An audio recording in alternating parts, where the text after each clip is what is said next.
9 मई सुन सुन के कान पक गए हैं हर वक्त के 9 मई।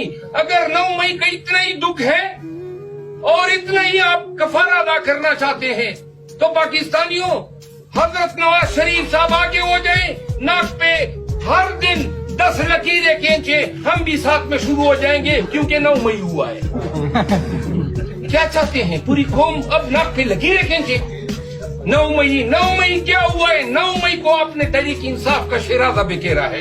9 मई को आपने इंसानियत के खिलाफ सबसे बड़ा क्राइम किया है। 9 मई को आपने मुंतखब वज़ीर आज़म को कालर से घसीट के, डुड्डे मार के, लाते मार के हाई कोर्ट में रेंजर्स के जरिए गिरफ्तार किया है। 9 मई को आपने पाकिस्तान तहरीक इंसाफ के 25 वर्करों को मारा है, सबको गोलियां लगी हैं, 4 अभी तक ताबत हयात मफलूज और माजूर हो चुके हैं।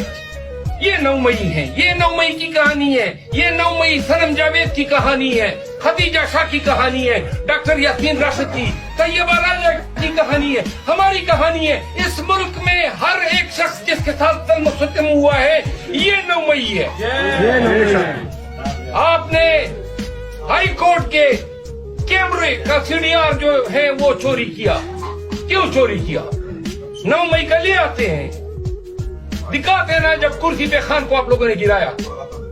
9 मई 18 मार्च को आपने जुडिशियल कम्प्लेक्स की वीडियो चोरी की है। 9 मई को आपने कोर कमांडर के घर पे होने वाले अटैक की सीसीटीवी आज तक मंजरेआम पे नहीं लाए। किसने किया है? 9 मई तो हमारे खिलाफ हुआ है, जिसको जवाब बना के और जो नून लीगी और पीपल पार्टी के और दीगर पार्टी के लोग हमें ताना देते हैं। शर्म आनी चाहिए ऐसे लोगों को, जमहूरियत की बात करते हैं। कम अज कम और तो छोड़ो, इंसानियत पे तो रहम करो, इंसानों पे तो रहम करो।